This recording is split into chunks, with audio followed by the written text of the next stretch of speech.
Are you sick and tired of feeling like making art is a battle? Do the multiple ugly stages of your paintings make you feel continuously repulsed and disappointed? And does your art process only start to become enjoyable at the very last stage, which unfortunately you often don't even get to because of how mentally exhausting it is to get there? Well, if you thought yes to any of these, you have come to the right place, because in this video I will share with you my secrets to an art process that is enjoyable 100% of the time. But before I get there, I just want to thank Squarespace for sponsoring my videos continuously and allowing me to make this content for you guys. So, in this video, I wanted to talk about shape design, and that is the single biggest secret to the entirety of my art process being completely enjoyable. So I'm just gonna take you through the entirety of this recent illustration that I did of my character Astrid, and I'm gonna tell you exactly how I have managed to arrive at this carefully constructed step-by-step process to make me 100% just in love with every single part of it. So, this illustration I'm sharing with you guys today is specifically done as a sticker design, which incidentally is now actually up in my shop, which you should check out if you're interested in my work. And I currently have a huge sale going on with my art books being part of the sale, and so please go to my shop at some point, check it out, see if you like anything, if you want to support my art. But anyways, back to the topic at hand, making the process 100% enjoyable. So I recently was thinking about this a lot because I noticed a couple of comments saying that they noticed that there's no apparent ugly stage in my process. And it's something that I haven't thought about too much, but I realized that I very actively worked for many years to eliminate any sort of ugly stages out of my process, because I vividly remember having to just suffer through certain parts of the process and absolutely hating it, and hating the feeling of being unsure of where it's gonna go, and just generally feeling like I can't really control what's going on with the art. And most of this came from trying to do lineless painting, or just any sort of meandering process where you're kind of figuring it out as you go, and everything only really comes together at the very end. So I'm sure some people enjoy that type of process. I'm definitely not one of them, and if you're one of the people who wants to learn how to avoid this altogether and just enjoy the process 100% of the time, you have to focus on shape design, which is basically the secret to this entire thing. So here is just a quick demo again of the thermal printer that I mentioned in my previous video. In case you haven't seen my other video, I recently purchased this thermal printer so that I never have to worry about running out of ink again, and because I do make my sketches digitally. And so this is the second time using it for an illustration. It worked great. The first time I printed out the sketch, actually, I thought it was a little too small, so I printed out a second version and made it bigger. But this illustration is still not huge, and so I was able to finish it pretty quickly, basically over the course of like an afternoon and maybe a little bit into the evening. So okay, here I am transferring the sketch onto the watercolor paper. And I want to mention this real quick. This time I chose hot press, flat, no texture watercolor paper. At least I think that's the kind of paper it is, because I got rid of the covering of the pad. I can't be 100% sure, but I think it's Arches, because I remember I had a sketch pad a while ago. Anyways, I went with this paper because it is actually a little bit easier to use a G-nib on this type of flat paper with no texture. So I just wanted the smooth inking experience, because the last illustration I did, the texture did give me a little bit of trouble. So that's a quick explanation there. And so I wanted to go back to talking about shape design. So the reason why I think it's so important to really focus on this and kind of take your time to learn how to really fall in love with your own idea of beautiful shape design, because to me this is the number one thing that makes the process super satisfying and enjoyable, because I take great care to carefully arrange the lines and the shapes in a way that I just really love to look at, and thus creating this stage for the rest of the process really kind of locks it in, and at no point do I find it frustrating or annoying. I suppose if it's a really big drawing, certain parts can get tedious, but I digress because in this particular illustration at least, nothing about it was tedious at any point. So one thing that I wanted to talk about a little bit is rhythm. So I actually have probably mentioned this before, but I find it very difficult to explain verbally exactly how I go about making these rhythmic decisions. But the rhythm is so thoroughly apparent in every aspect of the way that I make art that even if sometimes when I watch the footage back, there's a certain rhythm with which I even physically make the strokes of the pencil. You can probably see it if you just look and I left a bunch of longer real-time chunks just so you can see what I'm talking about, but this is what I'm talking about when it comes to really enjoying the process, and this is a huge part of it for me. So more visually or more technically, when it comes to rhythm, it's just the interconnected way that each shape interacts with the other shape, and it's using different types of lines and organizing them in a way in which they flow together. And I also really love utilizing this rhythm, design element when it comes to positioning the limbs of the characters. So I kind of always try to create a sense of this dynamic sort of, flow in the drawing where each limb kind of leads to the next, and you can see how lines lead your eye around the figure and how everything sort of coherently just comes together. See, like I mentioned when I started talking about rhythm, it is really difficult to explain, and that is something I actually noticed all the way back in college. But before I tell you that story, I'd like to take a second to tell you about the sponsor of this video in a little bit more detail, Squarespace. So if I could go back in time, I would definitely host my online shop directly in Squarespace. Unfortunately, I set it up a while ago on a different platform, but you don't have to make the same mistake as I did.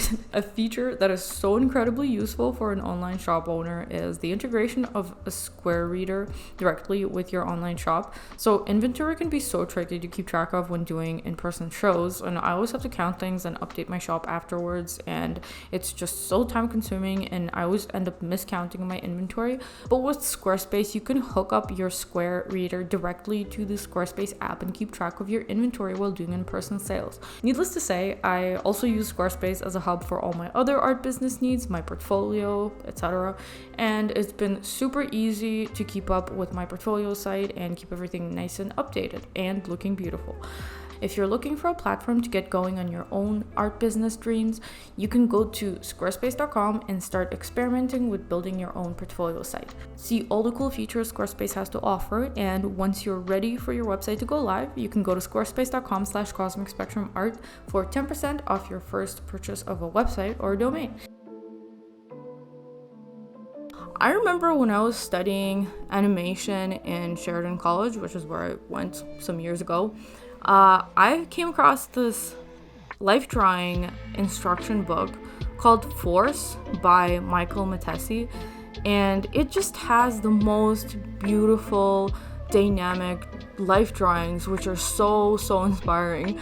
But I have to say that when reading this book, I found that the explanations just made no sense to me whatsoever. So in a way, I understand what it means and what he means by force because I can just see it, but there's really no great way of describing it. I guess it's just paying attention to each part of the drawing and trying to look at it as less of something that just makes sense logically, but maybe at least 50% of it should be subdued to or subservient to the whole, so that every little aspect kind of just works together. And maybe little examples of this is just where the limbs point, or how certain lines intersect, or the negative space and how much or how little negative space you have in certain parts. So I like to leave, for instance, certain areas not super cluttered and other areas more densely packed with detail.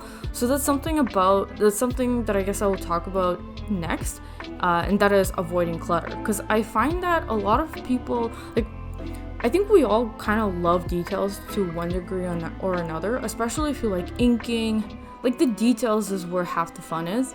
But I find that a lot of beginner artists don't really understand how to make a drawing detailed. They think that just drawing as much as possible and adding as many textures as possible and just drawing out every single little thing that you can think of, and thus adding the superficial detail into an image, is what makes it great. But I think actually it's a lot easier to work backwards when it comes to detail distribution.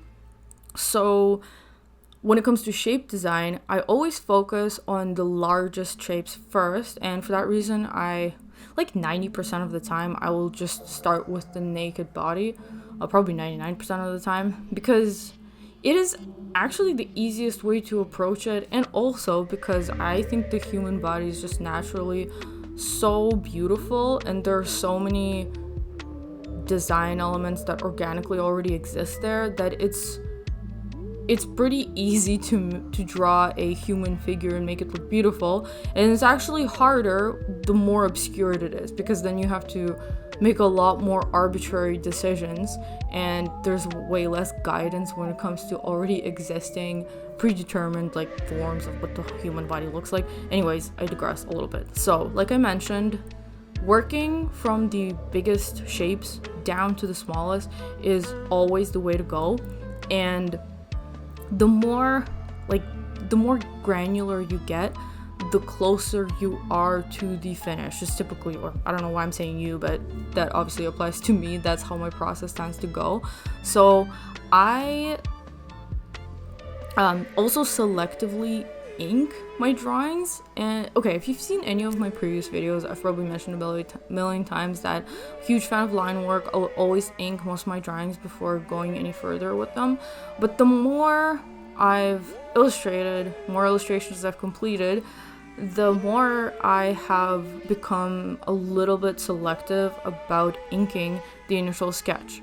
So as you can see here, I left several elements of it without an outline, so I could use a shape instead.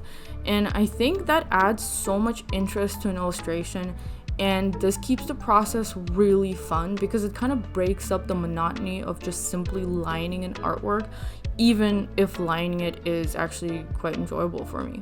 So breaking it up step by step into lines and then shapes and then darker details is typically how I go. Not necessarily in that exact order, but that kind of starts to pull the image together in my head. And even when I don't know what the colors are going to be exactly or how they're going to be spread out, this is something that I already start to think about at multiple stages of the process, so that by the time I arrive to the stage where I can add some color, I already have something like an idea where I'm going to distribute it. So for this illustration, I of course wanted to use purple because it's one of those classic Halloween colors that I have actually never really used before. Usually I get stuck on like oranges and black and red, but in this one I wanted purple to be a pop of contrasting color. And so I picked a few elements in this figure where I will be filling it with purple. And in my process, I don't shade as I go, so I will put down a lot of flat areas first, and I barely actually even do any shading at all, and I create the illusion of a three-dimensional form using various techniques. But I'm especially excited in talking about the way I did it in this one because it's a little bit different from my previous process videos that I've posted.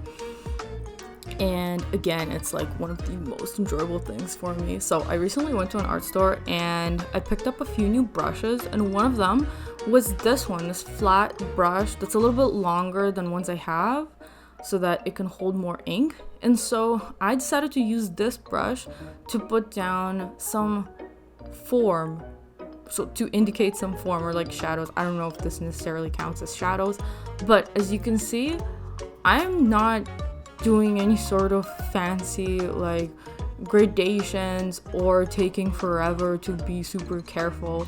I'm putting down pretty decisive shapes, and I'm using shapes to create form.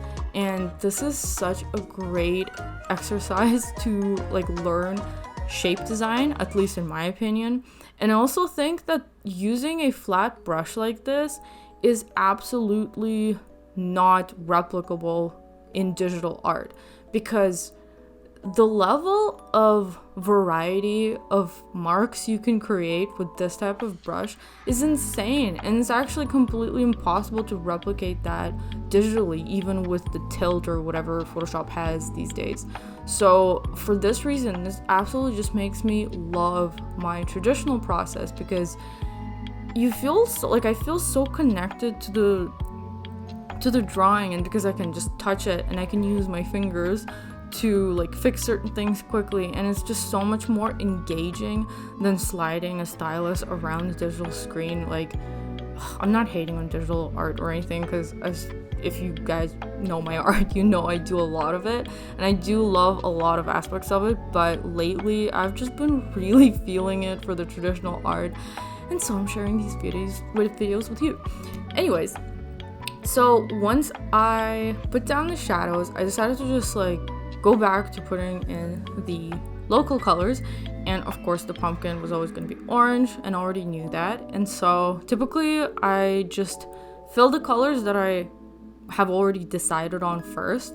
So like I mentioned, I wanted some purple in there, so I just kind of distributed it, and of course I put the purple in, and I wanted a very bright red, so I started putting some of that in as well. And while I'm talking about dissociation, I wanted to mention that there's one thing that I wish I did a little bit differently. So you see this little garter that I decided to add at some point? I wish I had moved it up just slightly, because when I was drawing it, I guess was just having so much fun that I didn't even notice that it's kind of creating a little bit of a tangent with her top. But at the end of the day, I would say it's not a deal breaker, and I didn't even notice until the very end, so it's probably not that big of a deal. But anyways, another new thing I decided to try in this process, which was totally great and actually way faster than usual, is just using a colored pencil to fill in her skin tone. So usually I will mix some sort of combination of inks, super diluted, and use like, just it takes forever for me to mix skin tones. And so for some reason it never occurred to me to just use a pencil, but I happen to have a color erase pencil that is this very like light peachy sort of color, and it happened to work perfectly well. It layered beautifully on the ink, and I just totally loved the effect that it created, because as you can see, I didn't just color in her skin completely, but I left out some of the white parts, and I think it just worked wonderfully, and it was very quick. So I, as usual, utilized colored pencil quite a bit in this process. But in any case, after putting down most of the flat colors, I wanted to go back to the hair. Okay, let me just talk about the hair for a second.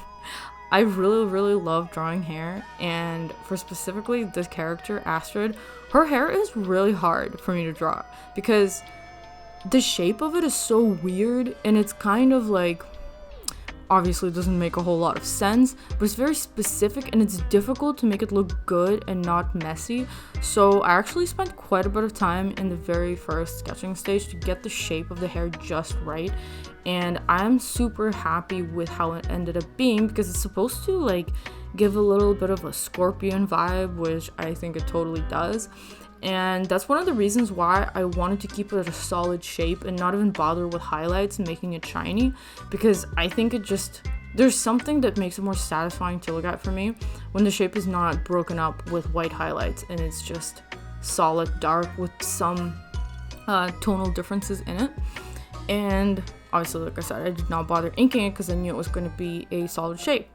So after having decided on all the colors, I finally decided to bring in the background. And the reason why actually this is the second last step for me is because I wanted to bring in one extra cherry on top into this process, and that was using screen tones. But I'm not going to talk about it now because that was a bit of an ordeal, so I'll go back to that when the background part is done. So of course, because I knew I was gonna layer the mixed media, whatever, collage part of screen tones on top of this drawing, I needed to make sure that everything was there, like including the background, before I added the screen tone stickers on top.